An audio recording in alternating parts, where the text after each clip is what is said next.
Ok, ya. Entonces ya empezó la grabación. Vamos a empezar de una vez con el repaso para que no se haga tan tarde y terminar rápido. Eh, bueno, básicamente yo les voy a repasar solamente las diapositivas que yo edité. Ya Valerie, no sé si ya hizo su repaso o se encargará ya después. Entonces, empecemos con anatomía, fisiología y semiología de la piel. Yo lo he dividido por lo que es mm, epidermis, dermis y la hipodermis, ¿no? Para hacerlo más rápido. Aquí está todo lo que tiene que ver de epidermis, ¿ok? Entonces, lo primero que tienen que saber y jamás olvidarse porque le va a venir el examen, que es fija, es que la epidermis es un epitelio escamoso, estratificado, es avascular y ¿cuál es su origen? Es origen ectodérmico. Eso es recontra fija, va a venir, ¿ok? Luego, en cuanto a los estratos, chicos, tienen que saberse el orden, ¿ya? ¿Cuál va de lo más profundo a lo más superficial? Por eso les he puesto esta flechita acá. Del germinativo o basal vamos a ir hacia arriba, que es el estrato córneo, es el superficial. ¿Y cuál es el más profundo? El germinativo o el basal. Entonces, estas son palabras claves que ustedes tienen que memorizarse. En el estrato córneo, nosotros que vamos a encontrar córneo de corneocitos. Y no se olviden que son los corneocitos. Son las células muertas y anucleadas o sin núcleo. Anucleadas. ¿Ya? Entonces, si les preguntan, ¿dónde encontramos a las células muertas anucleadas? Porque seguro no les ponen cornecitos porque sería muy fácil. Encontramos en el estrato córneo. ¿Ok? Otra cosa que es el estrato córneo, como es la capa más superficial, evita que nosotros perdamos líquidos, nos deshidratemos, entonces es una barrera impermeable. ¿Ya? Entonces, es una barrera impermeable. Entonces, eso no se olvida. Otra cosa, del estrato lúcido, en verdad, solamente hay que saber que lo vamos a encontrar solamente en palmas y en las plantas de los pies. Nada más, de ahí no menciono nada más importante.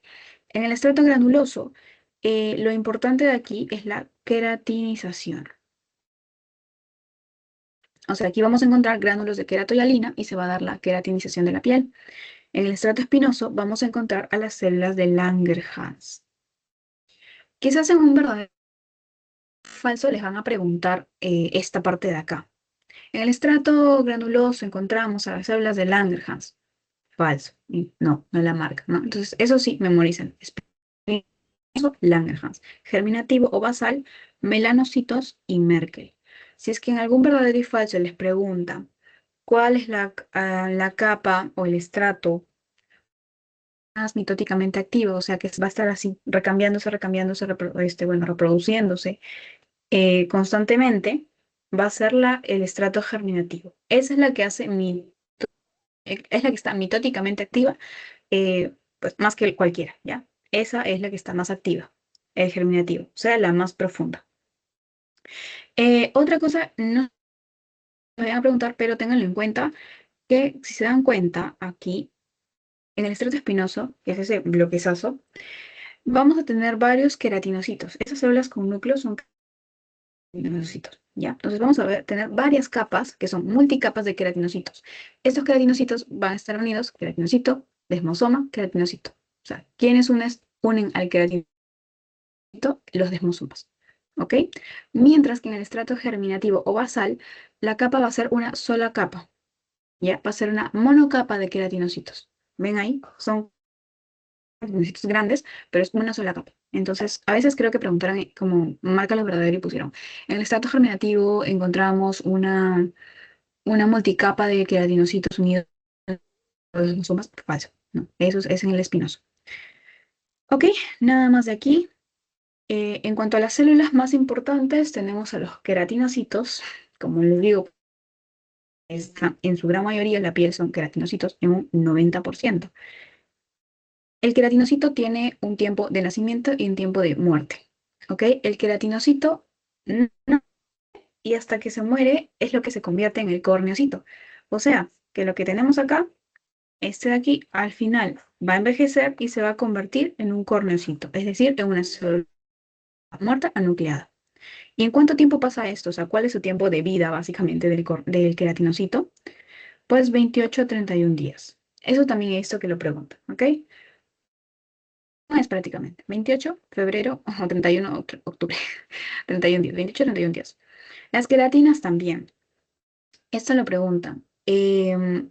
Dependiendo en qué estrato estás, tú vas a encontrar ciertas queratinas. Por ejemplo, en el estrato basal encontramos a la K5 y K14, en el espinoso y granuloso K1, 2, 10, y en el lúcido, que lo encuentras en palmas y plantas, en la K9. Eso también es fijo que se lo memoricen, chicos. Esto. Porque eso sí les van a preguntar. Luego, en orden de frecuencia, tenemos a los melanocitos, que son estas cositas de acá ramificadas. Tienen que saber su origen. ¿Dónde se originan? En la cresta neural. ¿Dónde se ubican? O sea, ¿dónde encontramos a los melanocitos? En la capa basal. No se olviden que los melanocitos son los encargados de transferir la melanina. La melanina es la que nos da el tinte o el color que nosotros en la piel, básicamente, ¿ya? Entonces no se olviden su función del melanocito, dónde lo encontramos y cuál es su origen. Acción, pues transfiere melanina a los queratinocitos. Listo. Células de Langerhans. Origen, mesodérmico. ¿Dónde lo encontramos? Capa basal y granulosa, o sea, en las últimas dos. Ahí encontramos a las células de Langerhans. Función, inmunidad. Esto también es muy importante, inmunidad. Y en las preguntas le van a poner que dentro de esta célula que nosotros encontramos, vamos a encontrar las gránulos de Birbeck. Gránulos de Birbeck. Por lo así subrayado, ya. Por eso es muy importante eso. No se olviden. Ustedes ven en la pregunta gránulos de Birbeck y es Langerhans. No hay otra. ¿Ok? Eh, Mientras que la de Merkel, las de Merkel, su origen es neuroquímico. Lo encontramos más en la capa basal y su función es ser un receptor táctil, básicamente. ¿Ok? Entonces, literalmente les he puesto los tips. Así que memoricen eso y ya está. Ya están con esta parte de las células. Luego también les hablan de lo que son las uniones celulares, que vendrían a ser esto. Vamos a tener tres tipos de uniones celulares. Unas van a ser ligadas al citoesqueleto de actina, las otras en forma de canales de membrana. Estas de acá no van a estar conectadas al citoesqueleto. Y las otras que van a estar conectadas con el citoesqueleto de queratina, ya no de actina. ¿Ok? Son tres tipos de uniones. En cuanto a las ligadas al citoesqueleto, tenemos a las adherentes y a las estrechas. Las adherentes básicamente se encargan de unir a los, o sea, se encargan de la posición donde se encuentran los desmosomas. Recuerden, los desmosomas son los que unen a los queratinocitos. Ya es como su correa, queratinocito, queratinocito, un desmosoma. Entonces, eso, de eso se encargan esas uniones adherentes, de la posición del desmosoma, para que esté en buena posición, para que pueda unir a los queratinocitos. Mientras que las uniones estrechas, que creo que esto sí se en imagen, claro, esto, las uniones estrechas, esas bolitas que vemos ahí, se encargan de básicamente generar una barrera contra la difusión, es decir, que permiten el paso de los iones, de ciertos iones, ¿no? Es como una barrera selectiva, básicamente, ¿no? Eso se encargan las uniones estrechas. En las uniones comunicantes son canales formados por conexinas. Vamos a encontrar principalmente en lo que es la capa espinosa.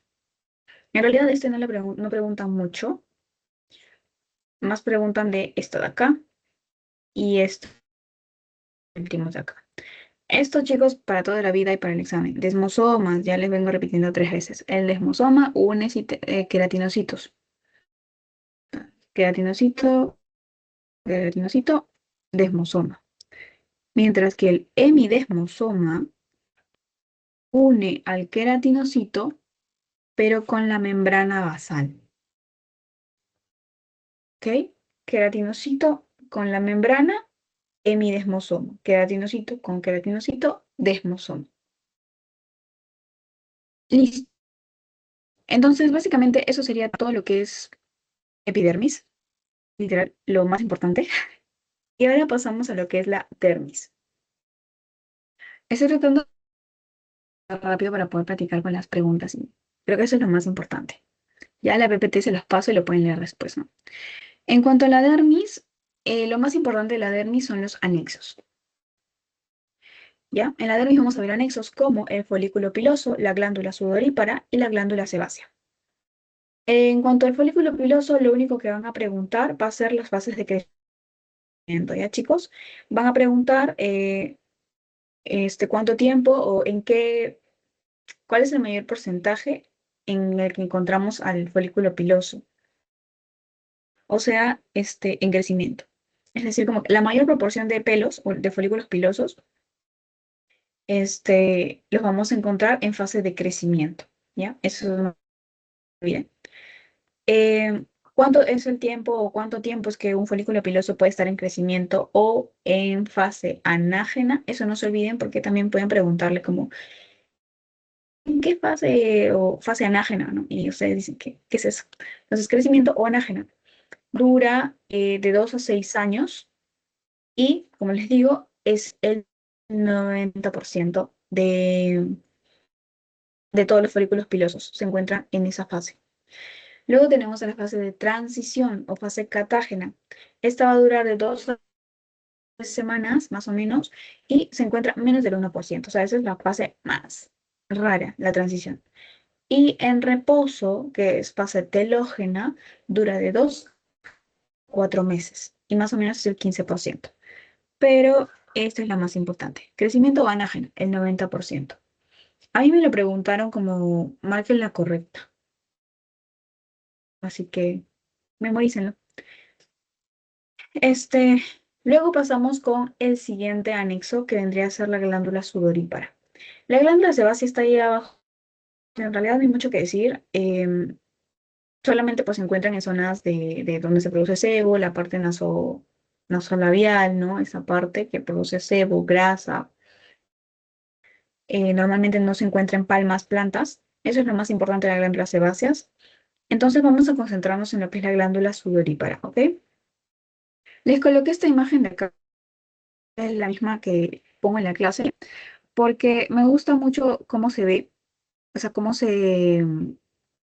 claro, cómo se ve la glándula sudorípara versus la apocrina, porque es muy importante que sepan su diferencia, ¿ok?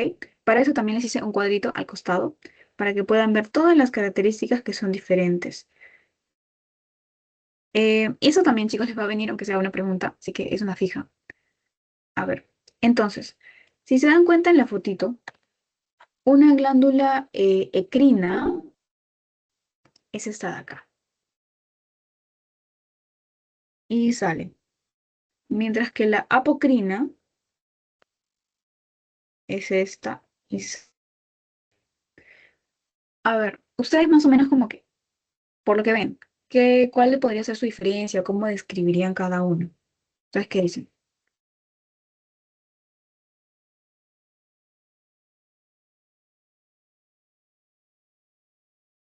Que uno desemboca en el folículo piloso.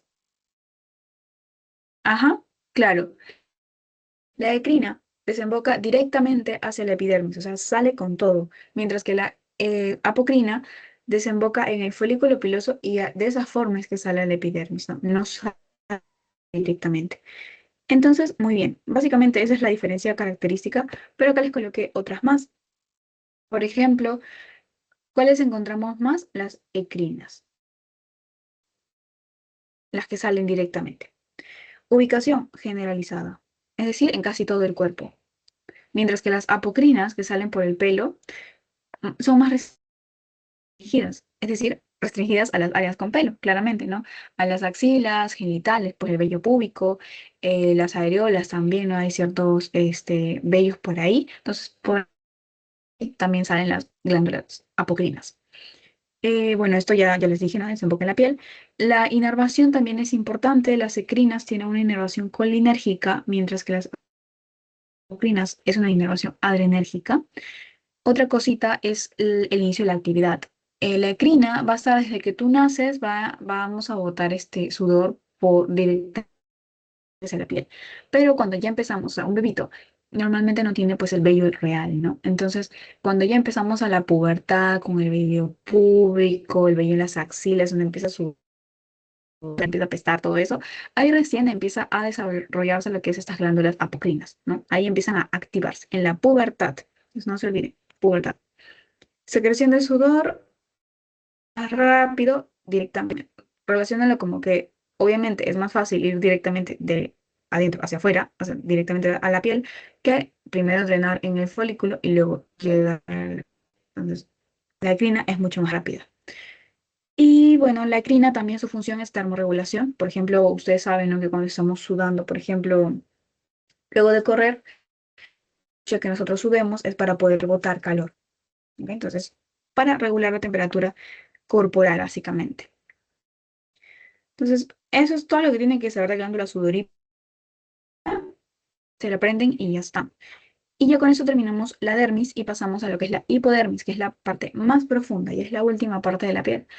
Aquí tiene ciertas funciones como que nos protege contra traumatismos, porque si se dan cuenta en la foto, es grasa, básicamente, ¿no? Entonces nos sirve como reserva de energía, como protección, porque esta grasa nos va a proteger por los órganos internos, los huesos, ¿no? Va a ser como un colchoncito de grasa que nos va a proteger, así como en el chicharrón, colchón de grasa. Y también como es grasa, va a ayudarnos a conservar nuestro calor corporal. Entonces, lo que más vamos a ver en la hipodermis es la grasa, pero también vamos a encontrar vasos linfáticos, vasos sanguíneos y ciertos nervios, ¿no? Porque ya estamos más profundos. Eso, y de ahí les mencionan un poco lo que es en cuanto a la uña. En realidad, de la uña solamente he visto preguntas de la onicogénesis, o sea, cuánto tiempo se demora en crecer una uña y en cuánto se reemplaza. No más. Así que ahí les dejé ese dato. Las manos se crecen en 2 a 3 milímetros por cada mes, mientras que los pies solamente 1 milímetro por mes. Eso sí, ténganlo como referencia para que en el examen pues puedan, quizás si no se acuerdan, aunque sea no marcar pues algo que está totalmente mal, ¿no? Guíense de eso. Siempre las manos van a crecer mucho más rápido, ¿no? O sea, nosotras que somos chicas, las que están acá, em, no se corta las uñas de las manos y les crecen al toque. En cambio, los pies, pues, se demoran un toque más. Entonces, eso es real. Ya, las manos en 2 a 3 milímetros por mes, uñas de los pies 1 milímetro nada más al mes. Por eso es que para el reemplazo total, o sea, de mi uña, de esta, si yo le hiciera una marca al final, ¿cuánto tiempo es que esa marca llegaría hasta el final de mi uña? En las manos, 6 meses, mientras que en los pies son 18 meses. Ok, eso es todo de aquí. Y listo, o sea, básicamente ya con eso acabamos el primer tema, que eran lo de anatomía y fisiología de la piel. Y pasamos a lo que son las lesiones. Acá están todas, las primarias y las secundarias, literalmente. En cuanto a las primarias, me importa que sepan diferenciarlas, o sea, cuáles son planas y circunscritas, elevación palpable y elevada pero con contenido. Por eso les dice este cuadro. Y la imagen representa a cada uno. O sea, si mácula está primero, esta es la mácula. Si esta es mancha, esta es mancha. ¿Ok? Entonces, como para que se guíen. Y acá este es quiste, solo que ya no me entraba un poco más arriba. Abón, este es abón. Y nódulo es este de acá. ¿Ok? Entonces, en este cuadrito, ustedes pueden ver, pueden ver las características. Cuando es plana y circunscrita, vamos a ver un cambio de color. Simplemente va a cambiar de color la piel. No va a tener relieve, no va a tener consistencia. Va a seguir siendo nuestra piel, simplemente color distinto. A eso se le va a llamar mácula o mancha. Mácula cuando es menos de 1 centímetro, mancha más de 1 centímetro. Y claramente lo podemos ver en las imágenes, ¿no? Acá es una bolita y acá sí, pues mucho más grande. Cuando hablamos de una elevación palpable, eh, es una elevación sólida, circunscrita, o sea, no tiene un bordecito. Y vamos a hablar de lo que es una pápula o una placa. Pápulas es chiquito, ¿ya? Mientras que una placa puede llegar a ser incluso el conjunto de pápulas. ¿Ok? Más de 1 centímetro. Las pápulas normalmente no dejan cicatriz. Un ejemplo de placa, por ejemplo, la psoriasis, es un gran ejemplo de placa. Y finalmente pasamos con las pero con contenido, ¿no? En realidad creo que estas son las que más preguntan. Eh, Pústula, facilito, pústula de pus. Así que su contenido es purulento, porque hay infección. Mientras que una vesícula es un contenido claro, ¿ya? O sea, es menos de 1 centímetro y tiene un contenido claro. La ampolla también tiene un contenido claro, pero ¿cómo es que yo lo puedo diferenciar más o menos? Es por el tamaño. La vesícula es más chiquita que la ampolla. Se dan cuenta que la ampolla es más de 1 centímetro, o sea, tiene que ser más grande de 1 centímetro, mientras que la vesícula es menor de 1 centímetro. Entonces, la ampolla puede medir de 1 a 5 centímetros más o menos. Quien no ha tenido una ampolla, creo que ya sobra describir la ampolla. Por ejemplo, cuando hemos tenido el zapato ahí que rosa, rosa, rosa, y te sale una mega ampolla. Entonces, ya, eso es la ampolla. Es una lesión primaria elevada con contenido claro, ¿no? Aquí no vemos pus. Una flictena. Flictena lo vamos a encontrar básicamente lo que son quemaduras. No sé si ya han visto en el hospital pacientes que están quemados. Se les ve, son como, básicamente es como una ampolla, pero grande, grande, es una ampolla súper grande, más de 5 centímetros, ¿no? Por ejemplo, en todo el brazo. Y básicamente, pues, eso es el flictena. El quiste normalmente la describen como una lesión sólida o una lesión encapsulada, ¿ya? Porque sí se ve, es circunscrita, o sea, tiene borde, es una lesión elevada y su contenido no le van a describir como contenido claro, mayormente le ponen contenido sólido o duro.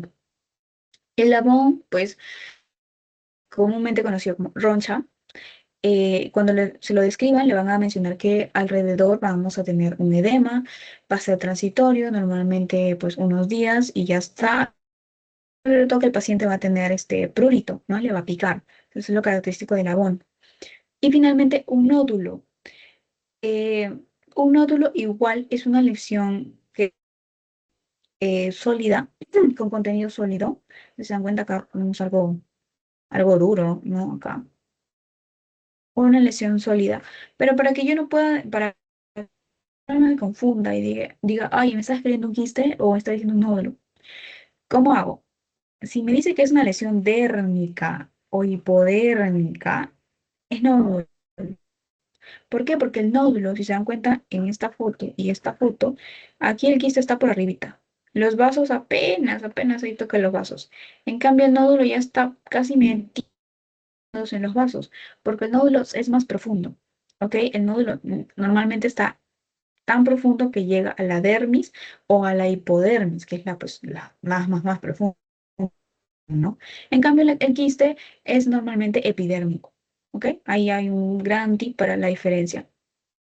En cuanto a las secundarias, acá les he subrayado lo más importante. Una escama le van a poner como una lámina que se desprende, ¿ok? Van a ver una lámina que se desprende y dónde va a estar esta lámina en la capa córnea. ¿Por qué? Porque obviamente tiene que estar en la capa más superficial de la piel para que pueda pues, desprenderse, ¿no? Se va a salir de la basal. Entonces, es una lámina que se va a desprender de la capa córnea. Eso es una escama. Y bueno, ¿quién no ha visto una escama, verdad? Por sequedad, escama. Una erosión es simplemente llega a la epidermis, eso no se olviden, erosión epidermis. Aquí en las lesiones secundarias sí tengan en cuenta hasta dónde llegan y se guían mucho por las imágenes. Por ejemplo, acá esta es la epidermis, ¿no? Esta yo diría que es la dermis y ya más la grasa, la hipodermis. Entonces, erosión llega a la epidermis nada más. Y como llega solamente a la epidermis, o sea, la capa superficial, no va a dejar cicatriz, se cura sin cicatriz. En cuanto a la costra, bueno, la costra son cúmulos de, puede ser serosidades, o sea, grasa, pus, en caso te hagas una herida, pues sangre disecada, y va a estar todo mezclado con detritos de las células, o sea, algunas células muertas, a eso le llaman los detritos, o sea, sus partes, su polvito de célula. Entonces, todo ahí mezclado, costra. En cuanto a la excoriación, es pérdida de la solución de continuidad, pero se relaciona a rascado. O sea, siempre que les van a poner, les van a escribir como que paciente se ha estado rascando de forma crónica, se está rascando nada más, es una excoriación. No le vayan a poner erosión, chicos, por si acaso, no se erosiona. Excoriación. Un ejemplo de erosión yo podría decirle, por ejemplo, si ustedes están corriendo por ahí, no sé, en la calle, y de la nada, pum, se caen en la pista y se raspan la rodilla contra la pista, ya, eso es escoriación, ¿no? El rasparte. Perdón, escoriación. Erosión, erosión, no se confundan. Erosión, eso es erosión. Tipo, erosionar, rasparte. Por eso es simplemente superficial, ¿no? Escoriación, rascado. Fijas, rascado. Sí, es una reparación, básicamente, de la solución de continuidad. No hay nada más que decir. Una fisura. ¿Cuál es la palabra clave que les van a poner en el examen? Pérdida lineal. En la calle estoy corriendo y me caigo y me erosiono la pierna. No necesariamente va a ser una línea, ¿verdad? O sea, yo me puedo raspar de diferentes formas, colores y tamaños. En cambio, una fisura sí sigue la grieta de, por ejemplo, de nuestras marcas de la mano, ¿ya? Entonces sigue la grieta y por eso le llaman pérdida lineal, ¿ya? Porque sigue una línea. Y sí he visto que en varias preguntas que les ponen así como esa palabra clave para que distingan. Entonces, no se olviden, es profunda, guíense de la imagen, ahí ya está tocando vasos. Entonces ya no solamente es epidérmica, quizás es dérmica también. Y estrecha. O sea, no es que yo me esté haciendo un super corte, un surco en la mano, ¿no? Es una fisura. Simplemente es profunda, pero estrecha. O sea, tiene profundidad, pero no longitud. ¿Sí? Eso no se olvida. La úlcera, ya, pucha, con la imagen sacas todo. Una úlcera afecta tanto la epidermis, o sea, la destruye completamente, así como también la dermis. O sea, es como sacar con una pala, crack, me saco media pierna. Entonces, eso, pero eso pasa en las úlceras, ¿no? Prácticamente se come toda esa parte del tejido. Obviamente, si yo me saqué media, toda la epidermis, un hueco tengo en la pierna, claramente al momento de que esto cicatrice, va a dejar una cicatriz y muy fea, ¿no? Entonces me va a decir, cada cicatriz, fija, úlcera, ¿no? Luego tenemos a la liquenificación. La liquenificación es más o menos un proceso un poco crónico, donde nosotros vamos a ver que nuestra piel se va a aumentar de grosor y se va a hiperpigmentar. Esas son las características fijas, aumento de grosor, hiperpigmentación. Les ponen eso y ustedes dicen liquenificación. Mientras que lo opuesto básicamente es la atrofia, porque en la atrofia va a haber menos grosor, o sea, menos espesor, menos elasticidad, em, porque van a disminuirse las capas epiteliales. ¿Ok? Un ejemplo como para que se relacione un poco la atrofia es cuando los pacientes con acné no les han visto que tiene como cicatrices acá, que no son cicatrices, sino que muchas veces los corticoides, algunos medicamentos generan atrofia de la piel. Entonces también a veces se les puede quedar esas como marcas que se le dan a la piel, que se achica un poco y se ven como huequitos, ¿ya? Algo así. Entonces eso es la atrofia. Y bueno, chicos, eso sería todo lo que es lesiones elementales. Y pasamos con micosis. Ya. En cuanto a las micosis superficiales, no se olviden que podemos dividirlas en dermatofitos y no dermatofitos. Aquí les coloqué los dermatofitos, cómo es que se llaman según su estructura, según la estructura que van a parasitar, tanto piel, pelo, uñas, o según el huésped que van a parasitar. De aquí, lo que más me importa es que sea, o sea, en realidad preguntan todo esto, o sea, este cuadrito es así, vamos a ponerle un rojo, porque sí o sí les van a preguntar esto. Em, pero, bueno, ya yo no los leo, ya ustedes lo leen en la tranquilidad de su hogar. Y lo que me importa acá mencionarles es esto, cuál es el más común en los zoofílicos, el M. canis, y en el hombre, o los antropo de hombre, antropofílicos, eso es el T. rubrum. Eso es lo que más me importa ahorita señalarles, ¿no? Recalcarles. T. rubrum es antropofílico, no se olviden. Entonces empezamos con los dermatofitos. Acá les he puesto lo más importante. Cuando hablamos de dermatofitos es que van a causar la famosa tiña, ¿ya? La tiña. Tiña a todo lo capitis, bueno, no, también al pie, pero, pero bueno, eh, sí, básicamente tiña todo el cuerpo. Tiña al cabello, tiña a la barba, tiña al cuerpo, tiña crural, este, que es a las zonas de pliegues, la ingle, ¿no? Esas zonas. Tiña pedis del pie y también hay tiña manis, pero eso ya lo borré porque eso nunca lo han preguntado. No, no importa. Y tampoco se habla mucho, así que lo dejé de lado. La tiña capitis, capitis de capilares, cuello, cabeza, acá. Entonces, más famoso o más común es verlo en niños, más que nada, ¿ok? Tenemos dos tipos. Y esto sí le van a preguntar, chicos, como no hay forma de que no les pregunten. Es una fija. Lo que pasa en dermatos es que siempre preguntan lo más común, o sea, lo que los doctores ven en sus consultas. Y esto, uff, es pan de todos los días. Siempre llega un paciente con tiña.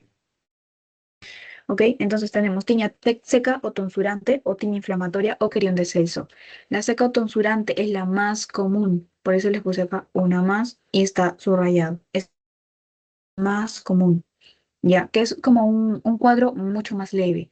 Aquí vamos a ver en el pelo del niño, vamos a encontrar escamas, vamos a encontrar que su pelo, tú lo puedes jalar, se quiebra, se rompe su pelito, y pseudoalopecia, que puede ser que en esas partes donde está la tiña, el paciente parecía como si tuviera un hueco, o sea, como si no tuviera, o sea, no un hueco, sino un hueco sin pelo, una zona sin pelo.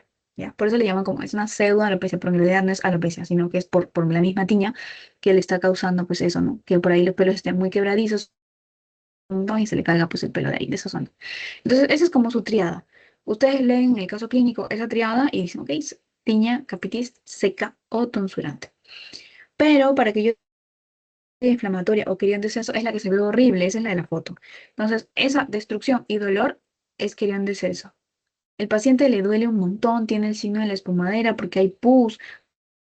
El paciente va a tener como pústulas en la cabeza, literalmente se ve feo, y estas van a empezar a botar pus, y todo su cabeza, su cabello, pues así como ven en la foto, ni siquiera va a parecer alopecia también, porque no ven que se ve como si esa parte no tuviera nada de pelo, ya, también entonces le genera eso, se le empieza a caer esa parte del pelo. Entonces, solamente va a ser una mancha de pus ahí en la cabeza. Entonces, no se olviden, signo de la espumadera fija, querión de Celso. Tiña barbaje. Vamos a verlo en, obviamente, varones adultos. Mayormente es causada o se ve en lo que son las zonas rurales, en el campo. Es mucho más común ver la tiña barbae. Y como es común verlas en el campo encontramos a los animales, por ejemplo. Entonces, eh, el causante de esta tiña es un dermatofito de tipo zoofílico. Uy, zoofílico. ¿Ok? Relaciónalo así. Zona rural que encontramos en la zona rural, animales. Entonces, dermatofitos zoofílicos. En el caso de la tiña corporis es esta de acá. Y mírenla muy bien, porque la van a ver en su internado, porque es muy común. En la tiña corporis nos va a salir en zonas sin pelo, ¿ok? Zonas de piel sin pelo. Lo importante de aquí es que tiene un crecimiento excéntrico. ¿Y a qué me refiero con excéntrico? Así se da en la mancha de aceite. Excéntrico es que va a ir, pues, de lo más chiquito como hacia afuera, como que se va a expandir como una onda expansiva. Lo característico de una tiña capitis es que vamos a tener una parte externa activa, por eso está edematosa, está rojita, entonces porque está activa, mientras que la zona interna va a estar inactiva. Por eso esa zona está como que más rosadita, más casi color de la piel, ¿no? Eso es lo característico de la tiña corporal. Por eso también a esa forma de activa e inactiva en la parte del centro se le llama signo de la mancha de aceite. ¿Ok? Entonces, eso le van a poner en el examen. Por eso el dermate es fácil. Simplemente palabras clave y ya estás. Le van a poner. La siguiente viene con signo de la mancha de aceite. Listo. Marcan la correcta y ya está. Tiña crural. Esa es la segunda más común. Porque la primera, la más común es la tiña pedis. ¿Quién no ha tenido tiña pedis? Bueno, no sé si tiña pedis, pero esas imágenes creo que son bastante comunes, ¿no? También los vemos en el hospital, bastante los viejitos están con sus pies así. Entonces, la tiña crural, que es como la imagen, vemos en las zonas crurales, puede salir en las axilas, en las ingles, en todas las zonas que son pliegues, causadas por dos tipos, por el rubrum o el floccusum. Vamos a ver lesiones escamosas, básicamente, ¿no? Por último, la tiña pedis. Esa es la más común. Si le preguntas cuál es la más frecuente de las tiñas, no es la corporis, por más que la vean un montón, la tiña pedis. ¿Y es causada por quién? Terrubrum. El terrubrum era un antropofílico, no se olviden, dermatofito antropofílico. La tiña pedis tiene formas, y eso también le preguntan. En realidad preguntan solamente cuáles son las formas, pero bueno. Interdigitales, tipo mocasín o vesícula ampolloso. Interdigitales son las más frecuentes. Interdigitales es entre los dedos. Entre los dedos vamos a encontrar esta descamación, vamos a encontrar fisuras, sobre todo ¿en dónde? En estos dos, en tercer y cuarto pie. Normalmente, pues estamos hablando de peris, pie, ¿no? Tercer y cuarto pie. Tipo mocasín, lo que va a pasar es que vamos a ver descamación, pero en esta zona. O sea, como los zapatos que son mocasines que llegan pues, hasta esta parte nada más, que no cubren todo el pie. Por eso le llamamos mocasín. En esta zona de acá, borde del pie. Y finalmente la vesícula ampollosa. Acá vamos a ver pápulas, pero vamos a ver dónde, en el arco plantar. Entonces, básicamente diferencienlo por sus ubicaciones o sus zonas. Y los no dermatofitos. Tenemos a la pitirasis versicolor y a la candidiasis superficial. La pitirasis versicolor es esta de acá. No confundir con vitiligo, por favor. Es más común en jóvenes y tiene un causante. No es como el vitiligo que pues, puede tener multifactorial. La pitiriasis es causada por la malacesia furfur. No se contagia y la malacesia furfur lo que va a hacer es interferir con la melanina o simplemente va a destruir a mis melanocitos. Los melanocitos son los que producen melanina, la melanina es lo que nos da color. Entonces, si yo interfiero con su producción de melanina o simplemente destruyo los melanocitos, voy a tener este resultado y voy a tener manchitas hipopigmentadas. Entonces, pero eso es pitiriasis versicolor y por la malacesia furfur, no se olvide. La candidiasis superficial, el patógeno más común es la albicans, la Candida albicans, y en realidad lo que más preguntan es el intártrigo candidiásico. Vamos a ver esa imagen, literalmente. Van a ser placas eritematosas que van a estar bastante delimitadas. Pueden ser pruriginosas, o sea, pueden picar bastante. El bebito puede, sobre todo en la zona del pañal, esto puede darse en los bebitos, ¿no? Si tienen VIH, si tienen bebitos inmunodeprimidos, sobre todo en esos pacientes. Recuerden siempre, hongo o cándida siempre va a ir a atacar al paciente más débil, o sea, siempre va a ir al inmunocomprometido, de lo que sea, por inmunodepresión primaria o por VIH o por lo que sea, o por tratamiento farmacológico, pero siempre va a ir cándida a ese paciente. O sea, si les mencionan ese datito de inmunocomprometido, lo más probable es que sea una cándida, ¿ya? El muget es cuando le da cándida, pero acá en la parte orofaringea. Bueno, el paciente no va a poder comer porque le va a doler mucho y le va a arder, ¿no? Entonces, básicamente, eso es lo de la cándida. Y pasamos a las dermatosis infecciosas. Aquí. Ectima impétigo, véanlo como hermanito. ¿Ok? Ectima impétigo. Ectima es el hermanito profundo. ¿Ok? Es la forma profunda del impétigo. Mientras que el impétigo es la forma superficial. ¿Ok? Entonces, em, por eso, como el ectima es más profundo, llega hasta dónde? Hasta la dermis. Tiene su agente, que es el S-epiógenes, y tiene algunos factores de riesgo, por ejemplo, el hecho de que el paciente viva en hacinamiento, viva en condiciones de baja higiene o traumatismos cutáneos, o sea, cortes, también son factores de riesgo para que pueda tener estima. La clínica tiene que saberse, por favor, chicos. De acá, que es profunda, es decir, llega a la dermis, es epiógenes y la clínica. Es a poner úlcera en sacabocado, con base necrótica, es que cicatriza. Esas palabras son clave, le van a poner en el examen. Entonces, ustedes ven, usen el sacabocado, sobre todo esta palabra, sacabocado, y ya está, es una ectima, ¿ok? Normalmente les vamos a encontrar en miembros inferiores, piernas, ¿ok? Y bueno, así se ve el ectima. Entonces, en cuanto al impétigo, les digo que es como el hermanito del ectima, pero es superficial. Y este sí es contagioso, ¿ok? Este sí es contagioso. Agente. Tiene dos agentes que predominan porque básicamente tenemos dos tipos, dos formas clásicas de impétigo. Impétigo ampolloso e impétigo no ampolloso. Si es el ampolloso, es causado por el Staphylococcus aureus, mientras que el no ampolloso es causado por el S. piógenes, como mencionábamos arriba en el ectima. Entonces, el no ampolloso es el más común, el no ampolloso. ¿Y dónde es que lo vamos a ver más? En niños. O sea, ya más o menos 5 o 6 años, niños. No ampolloso. ¿Cuál es la característica o la palabra clave de aquí? Esta. Costra amarillo miel, costra mielácea. ¿Ok? Costra amarillo miel, no ampolloso. Impétigo no ampolloso. Lo bueno de esto es que es benigno y es autolimitado, solito se va a curar y normalmente remitosa se cura en 2 semanas solito. Mientras que el ampolloso, siempre la ampolla dura más en curar, ¿verdad? Ya es como que una lesión secundaria, pues un poquito, no, perdón, una lesión primaria, un poquito más feita.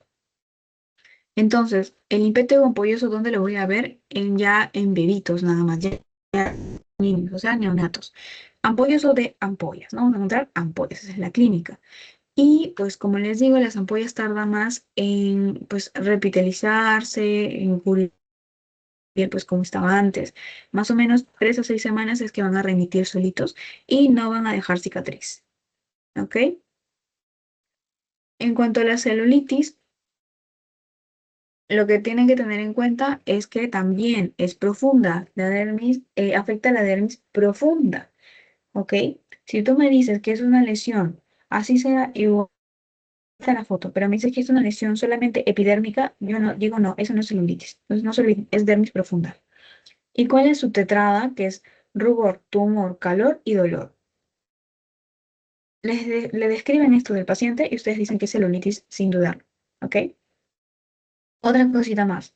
Bordes mal definidos. ¿Ok? Y listo. Ya con eso sacan que es celulitis.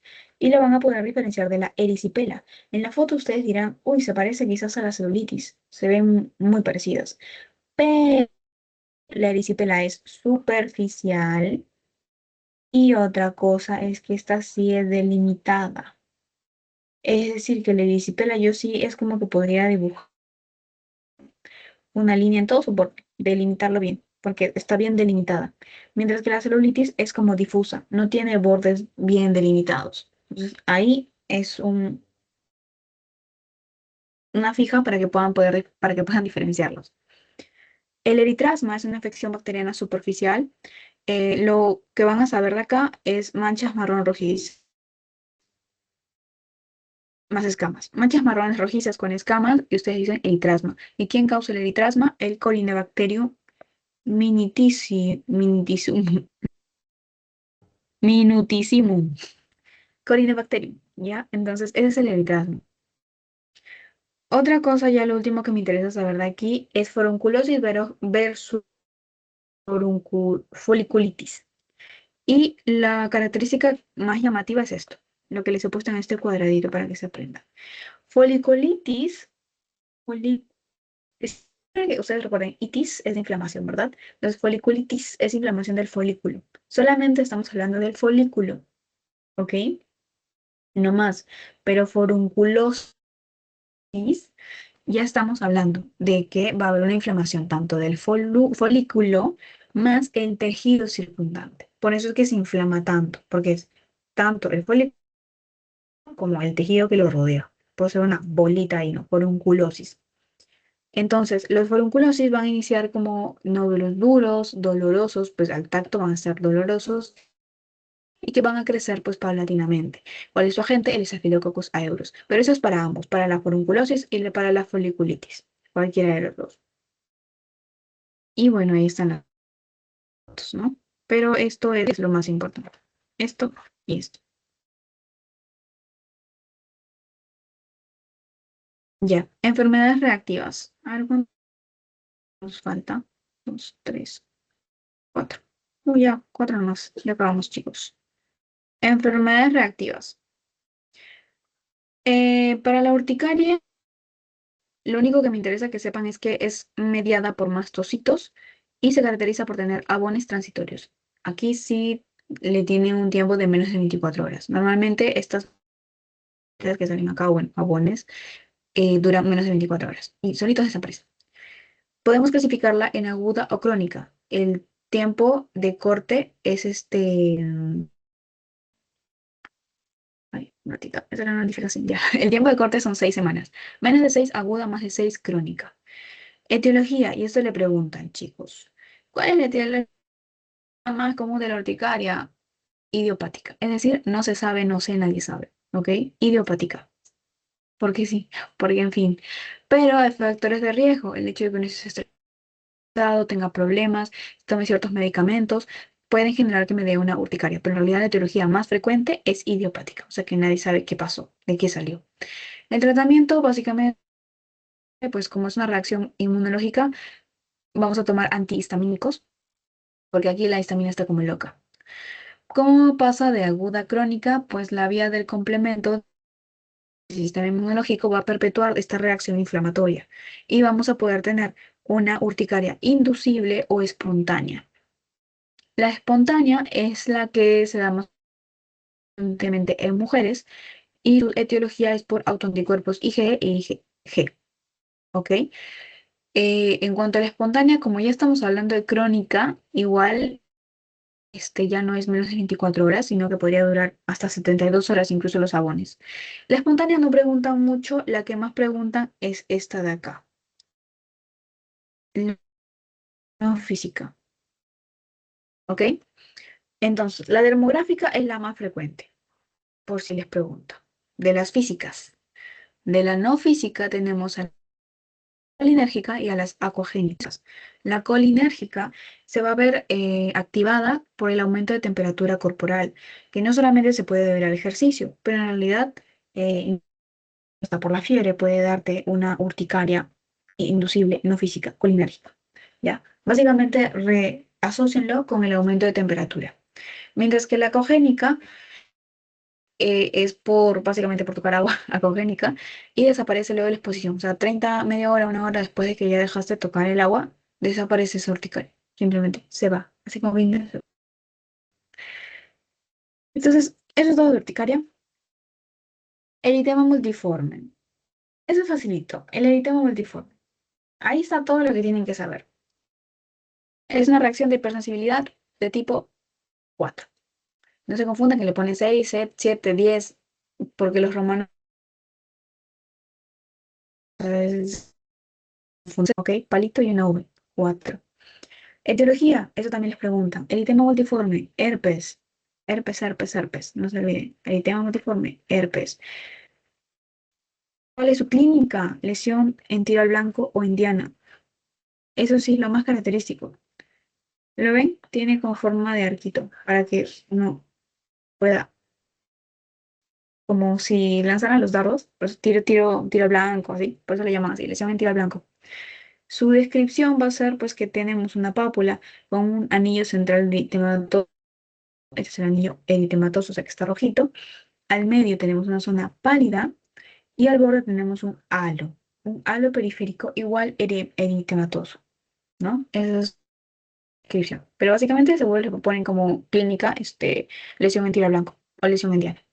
Su clasificación ya les había comentado que puede ser menor, mayor y recurrente.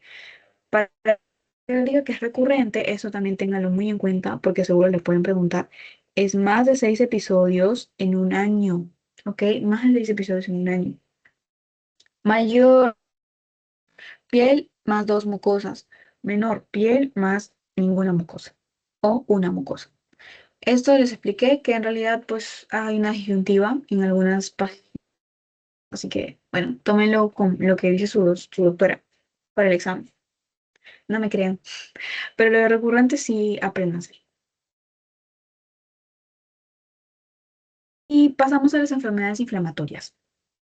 En las enfermedades inflamatorias nosotros vamos a tener a la dermatitis atópica como top y vamos a ver que va a ser una respuesta aislada a los alérgenos comunes de la vida, el polen, los ácaros, el polvo. Entonces vamos a ver, cuando hay una reacción exagerada, vamos a ver elevación de la inmunoglobulina E. Lo que tienen que saberse acá sí o sí es la distribución. Eso es lo que le van a preguntar hasta el cansancio. De cualquier forma, verdadero o falso, une esto, relaciona, asocia, le van a poner. ¿Ok? No se olviden la diferencia. Los lactantes, los bebitos, vamos a encontrarlas en zonas extensoras. Extensoras. El lactante se extiende, el lactante se estira. Ya, relacionan así. Mientras que el escolar y el adulto se flexionan, o sea, se encorvan, ya, ponte, ¿no? Entonces, escolar, adulto, se flexiona, el lactante se estira. Entonces, zonas extensoras, lactante, escolar y adulto, flexuras. El lactante, otra cosa, si me va a decir el que respeta el triángulo nasolabial, estamos hablando de lactantes. Eso es característico de lactantes.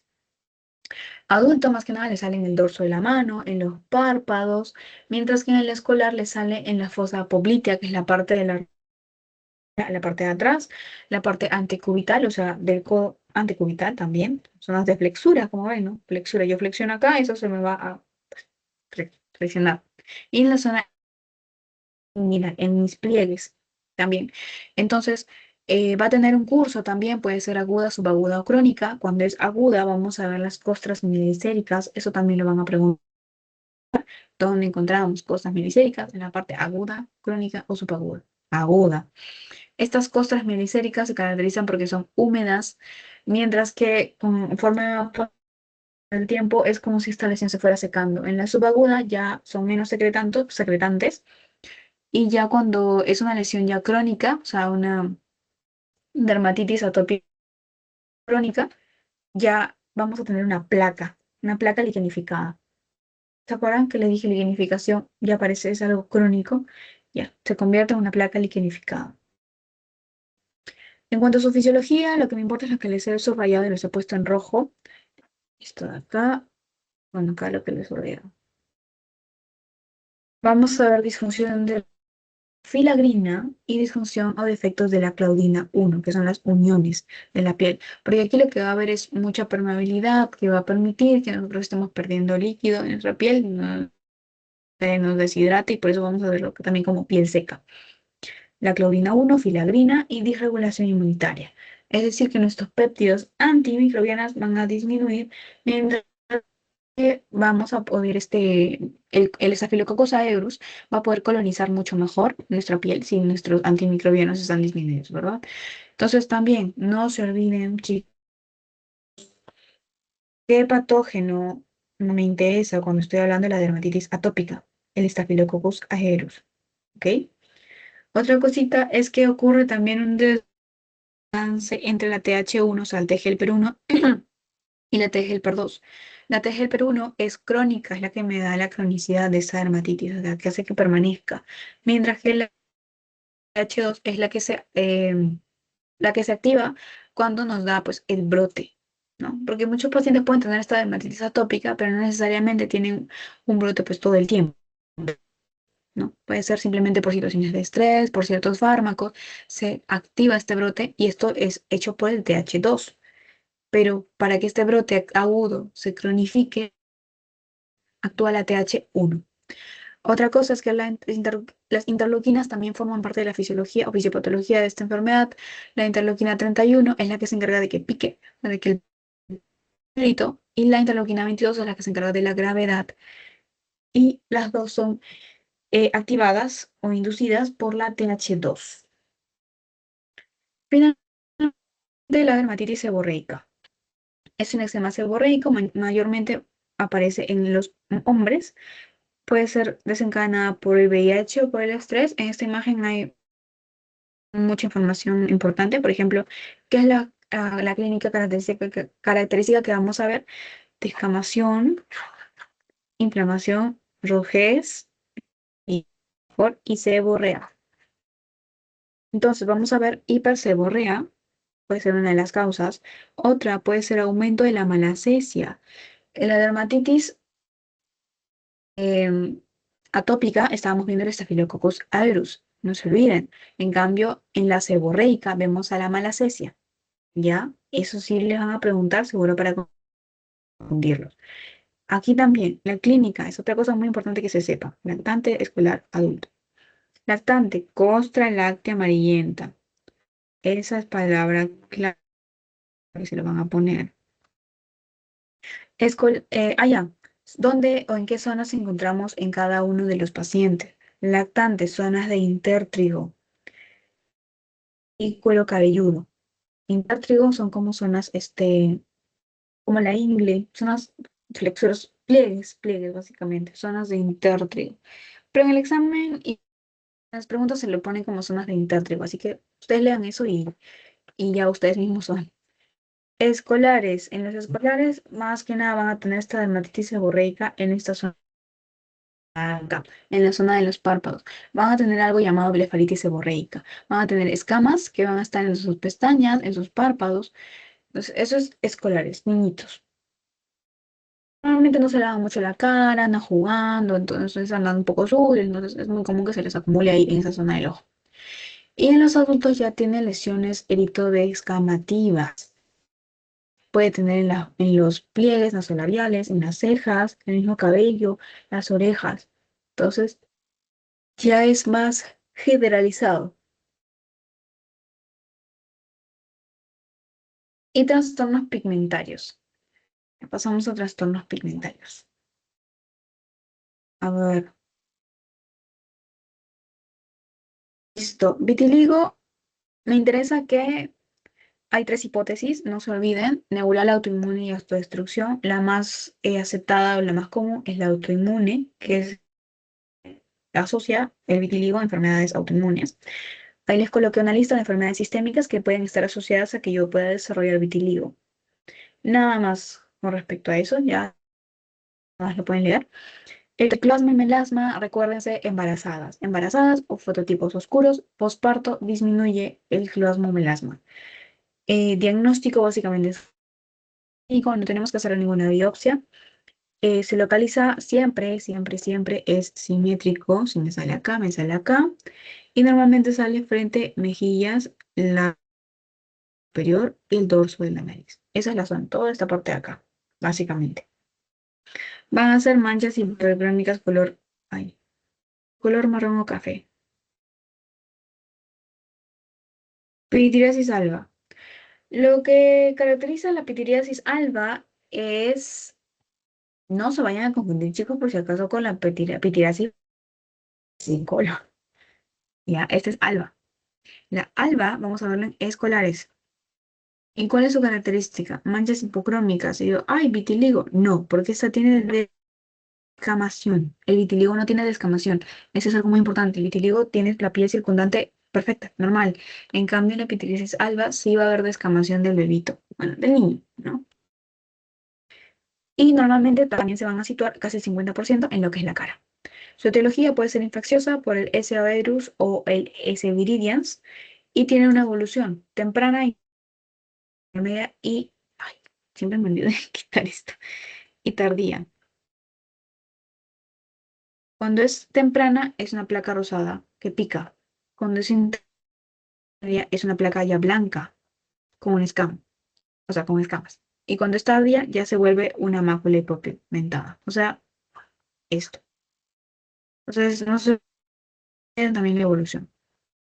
Manchas café con leche, en realidad, solamente apréndanse cuáles son los síndromes asociados, que serían Watson-Albright y la neurofibrosis tipo 1. Eso es lo que les preguntan. ¿En cuál de estas cosas vemos manchas café con leche? Y ahí marca, ta, ta, ta, ta, ta.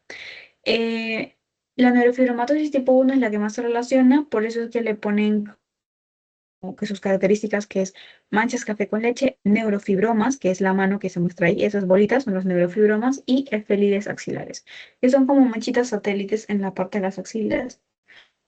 Entonces, esa triada ustedes ven y dicen neurofibromatosis tipo 1, fija.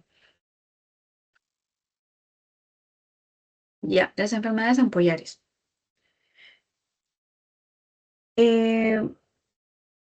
Lo que nos interesa es las de tipo adquiridas y de tipo inmunológicas. O sea, adquiridas, pero específicamente de tipo inmunológicas.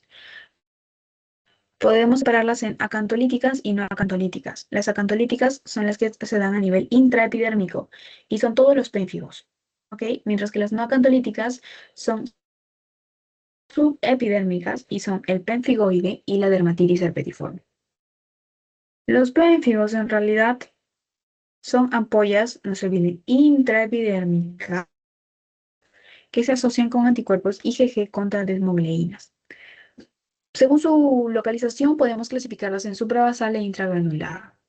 Las suprabasales, estos pénfigos se dan en ancianos, ¿ya? Y tenemos al pénfigo vulgar y el pénfigo vegetante, que es una variante del vulgar. Por eso, en las desmogleínas afectan a las mismas, a la 3 y a la 1. Eso le van a preguntar, chicos, así que no se olviden. Y en la intragranular o subcórnea, afecta más a lo que son los jóvenes. Y tenemos al pénfigo foliáceo y al pénfigo eritematoso, que es lo mismo, o sea, es su variante, afecta a la desmogleína 1 nada más, la 3 ya no, y al pénfigo paraneoplásico afecta a la desmogleína 1 y 3 más desmoplaquinas 1 y 2. Entonces acá les dejé este cuadrito para que lo puedan leer, literalmente está resumido todo. No se olviden, vulgar, ampolla frágil, Nikolsky, Asbo, Hansen positivo, ese signo. Más se encuentra en cavidad oral, todo lo que es boca, y vamos a encontrar en la IFD un IgG intracelular. Vegetante, van a ponerle en el caso clínico vegetaciones y ustedes dicen, ay, vegetante, ya está, no hay más que hacer. Hay variantes, Newman y Jalopeo, cuál es agresivo y cuál es menos severo. En el folio les van a poner quizás como eritema con olor a rato mojado. He visto algunas preguntas que les ponían así. Em, Creo que lo que me interesa del foliáceo es que pueda asociarse a timomas y a miastenia gravis. Entonces, estos pacientes podrían tener como que chequearle ahí su pénfigo por si desarrollan un pénfigo, ¿no? Los pacientes con miastenia. Y eritematoso, eh, pues básicamente se va a dar en solamente áreas seborreicas. Y lo característico de aquí es que se va a asociar mucho a lo que es el lupus. Por eso se le hace un descarte de ANA. Y por otro lado tenemos al pemfigoide y a la dermatitis herpetiforme, que son no acantolíticas, perdón. Sí, no acantolíticas. Entonces, la dermatitis herpetiforme se va a asociar siempre, siempre, siempre con lo que es la enfermedad celíaca. Entonces, eso también recuérdenlo para su examen. Enfermedad celíaca, dermatitis herpetiforme. Se va a ver más en jóvenes esta dermatitis. Y lo que va a llamar la atención es que van a ser en superficies extensoras. ¿Y qué es lo que vamos a encontrar en la histología? Neutrófilos. Esa es una clave. Neutrófilos. Dermatitis herpetiforme. IgA, dermatitis herpetiforme. No hay otra. Mientras que en el pemfigoide se van a dar en viejitos, en superficies flexoras, que es su opuesto, y en los eosinófilos. Y acá yo solamente voy a ver depósitos de IgG en membrana basal, no intracelular. Entonces, no intracelular como este por si acaso. Vulgar, IgG intracelular, pemfigoide, IgG en membrana basal. Eso sí lo preguntan, chicos. Hay tratamiento con corticoides. Y listo, ya con esto acabamos. Tumores benignos. Entonces, queratosis seborreica, más común en hombres adultos. Les pueden poner que son manchitas como color piel incluso y se asocian a prurito e inflamación. Ya. Pueden ser múltiples. Sí, mayormente son múltiples. Como ven en la foto, pues tienen varias. No, no es una sola. Y pigmentado. El dermatofibroma es característico, ténganlo en la cabeza como un huevito que sale en la pierna. Porque es bastante, bueno, no es tan frecuente, pero yo no lo he visto todavía, pero dicen que es un nódulo dérmico frecuente. Mayormente va a salir en la pierna, pierna, pierna, pierna. Le van a decir, paciente que tiene la pierna, tal cosa, y ustedes, ya, dermatofibroma. Entonces lo van a describir como pápula o como nódulo. Recuerden, el nódulo es profundo, dermis o hipodermis. Tiene forma cupuliforme, tiene textura roma. La aguja punta roma, sí, no pincha, no, es como un circuito, es textura roma. Vamos a tener el signo del hoyuelo positivo, muy importante. Si no les ponen signo del hoyuelo positivo, van a poner que tiene un signo de hundimiento central, porque el hoyuelo positivo es acá, uno se ríe y tiene hoyuelos. Entonces, es que tú como que aplastas un poco el dermatofibroma y en el centro se va a hundir. Eso es su hoyuelo positivo. Y generalmente es solitario, o sea, no me va a decir que en la pierna tiene tres. Entonces digo que eso no es dermatofibroma. Una característica, no para descartar. Los nebus, congénito, adquirido, dérmico y de unión. Congénito, básicamente tengo que saber que son redondas, lisas y no papilomatosas, son más simples, son pilosos e hipertricósicos, o sea que pueden tener un pelo, ¿ya? Congénito desde el nacimiento. El paciente tiene de bebito en su lunar y tiene pelo. Adquirida aparece ya a los 1 a 4 años, igual, 1 a 4 años. Uf, y es raro que tenga pelo. ¿Ok? Pero tampoco igual no indica malignidad, pero no es común. El dérmico. El dérmico puede tener un color piel, color pardo, es de forma cupuliforme. ¿Y cómo es que yo lo caracterizo? ¿Cómo lo diferencio? Hasta ahora, si se dan cuenta, la única forma que yo diría para diferenciarlos es la edad. Congénito, desde el nacimiento. Le hago poner ahí, no sé, 28 días de nacido, 5 días de nacido.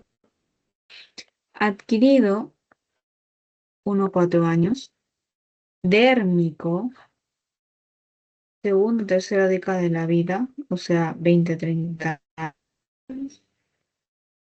Y los no melanocíticos de unión, diré, perdón. Son máculas de color uniforme, intraepidérmicas, con bordes lisos irregulares. En realidad no menciona mucho de si tiene algún rango de edad específico. Es muy variable, así que no les coloqué.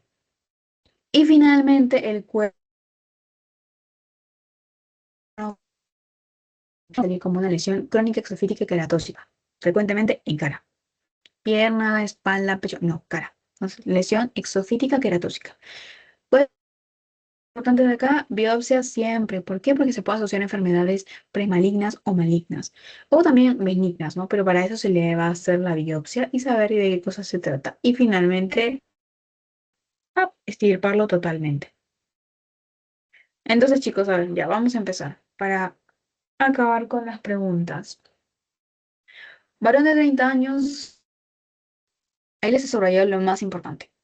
Varón de 30 años, enfermedad 2 años, acude a consulta externa por notar aparición recurrente de lesiones en zonas escamosas, en el cabelludo y cara. Examen físico, le hacen lesiones, le encuentran lesiones eritemato-descamativas en cejas, sur nasogeniano y en la parte retroauricular. ¿Cuál es el diagnóstico más probable? Lo que yo tengo que hacer ahí es chequear lo que es subrayé 30 años, hombre, lesión eritemato, bueno, escamosa en cuero cabelludo y cejas o en cara. Y las partes, sobre todo, ceja, surco nasogeniano y retroauricular. Prurigo de... No, ni siquiera hemos visto eso. Dermatitis de contacto alérgica. Bueno, eso creo que le enseña Valerie. Nada que ver. No me está diciendo ni siquiera que estoy teniendo contacto con algo. Así que no tiene un antecedente de tener contacto, como por ejemplo la congénita, que le sale la urticaria por el agua. Psoriasis, creo que ya han visto con Valerie que es algo totalmente distinto. No, esta descripción, o sea, una lesión eritematoidescamativa, no es la descripción de psoriasis. Y me podría quedar con la dermatitis atópica o la seborreica, ¿verdad? Si las zonas son ceja, aquí donde nosotros botamos grasa, la zona nasogeniana. Y acá también, que es, si se tocan, está grasosito. ¿Qué creen que es? ¿Seborreica o atópica? Seborreica. Ujú, exacto, correcto, seborreica. Y ya está, simplemente marcando lo más importante, ya ustedes mismas son. Pérdida lineal, solamente leyendo eso, a ver, ¿qué les he recalcado? ¿Qué cosa es? Fisura. Fisura. Ujú, perfecto. Pérdida lineal, fisura. Recuerda, la fisura es profunda, pero poco, pero estrecha, pero le van a poner pérdida lineal, sí o sí. Ya, lo otro. Va ya 68 años, que tiene prurito intenso en miembros superiores y tronco, 2 meses ya con eso, le han puesto antihistamínicos, pero hace una semana le han aparecido unas ampollas.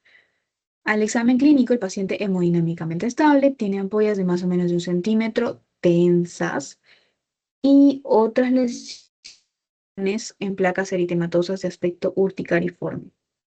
A eso me salté, creo, no les expliqué. No le puse mucho énfasis. Pero sí. Ay, eso sí no lo puse acá. Bueno, acá les pongo. Urticariforme. Sí está en la clave original, chicos, por si acaso. Pero acá lo corté. Es una característica del pemfigoide ampollado. Ese es el pemfigoide. Entonces, ellos se asocian mucho con una forma de lesión urticariforme. Ya, aspecto urticariforme. Ay, y ancianos, varón de 68. Anciano, ya, eso también. Entonces, anciano, prurito, porque pruriginosa, en realidad los pénfigos no son pruriginosos, no pican los pénfigos, más bien duelen. Y la dermatitis herpetiforme tampoco.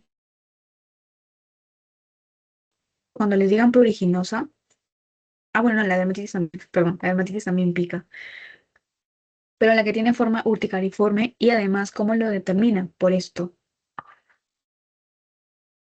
Si le hubieran puesto joven o un joven de veintitantos años, yo hubiera podido pensar quizás en una dermatitis herpetiforme, porque también pica, igual también hay un poco de lesiones de costrosas, hematosas, prurito, entonces te podían confundir, pero ahí de frente le pusieron varón de 68 años, entonces anciano, urticariforme, pica, ampolla, pemfigoidea, ¿ok?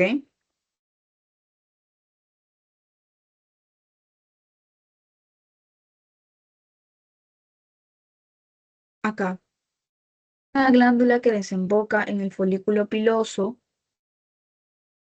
ya con eso nada más. ¿Cuál es?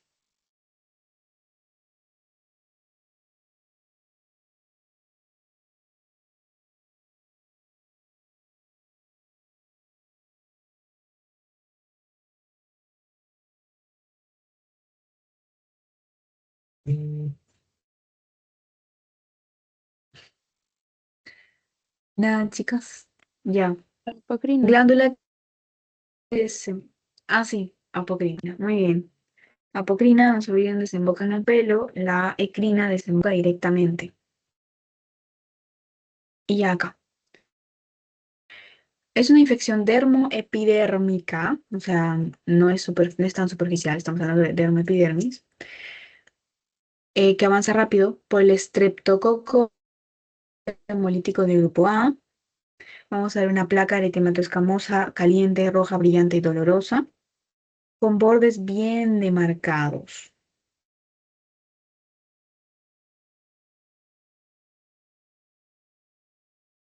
Aquí, estas son las claves. Si me dice estreptococo beta hemolítico de grupo A, yo pienso en cipela.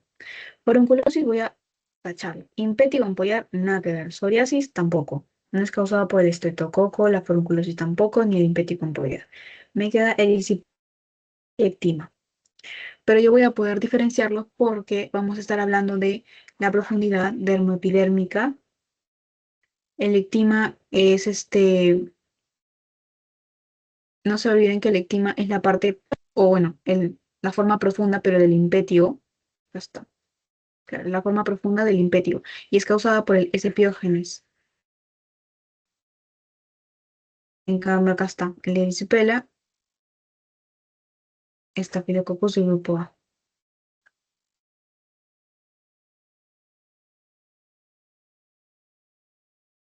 Ya.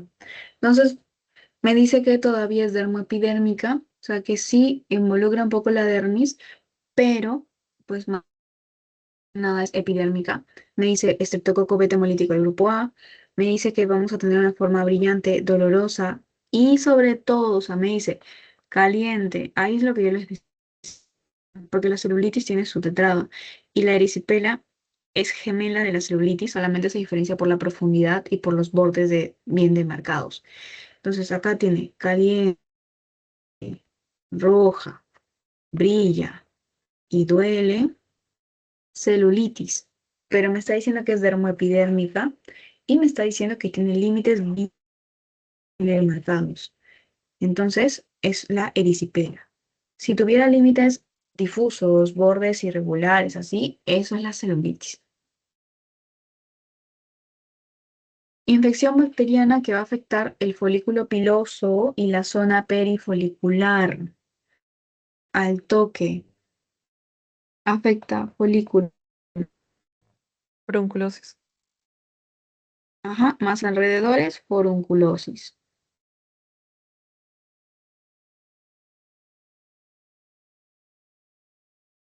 Infección cutánea que se extiende hasta la dermis, que genera una úlcera profunda bien delimitada. Acá está su palabra clave. Úlcera. Costra necrótica. Úlcera. Y una costra central necrótica. ¿Qué cosa era? Y que llegaba a la Sí. dermis. Ajá, exacto. Ectimo. Manchas café con leche pueden ser vistas ¿dónde?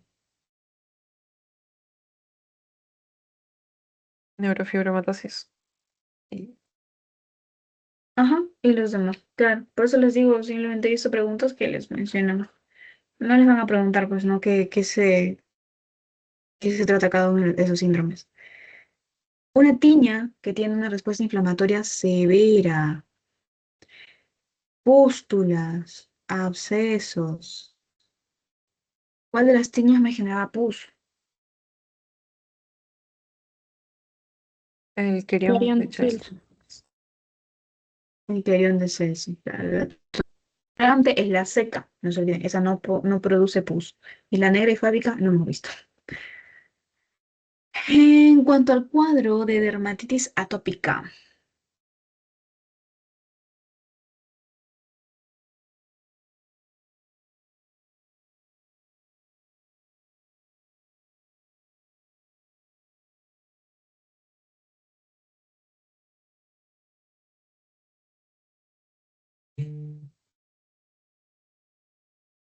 a ver.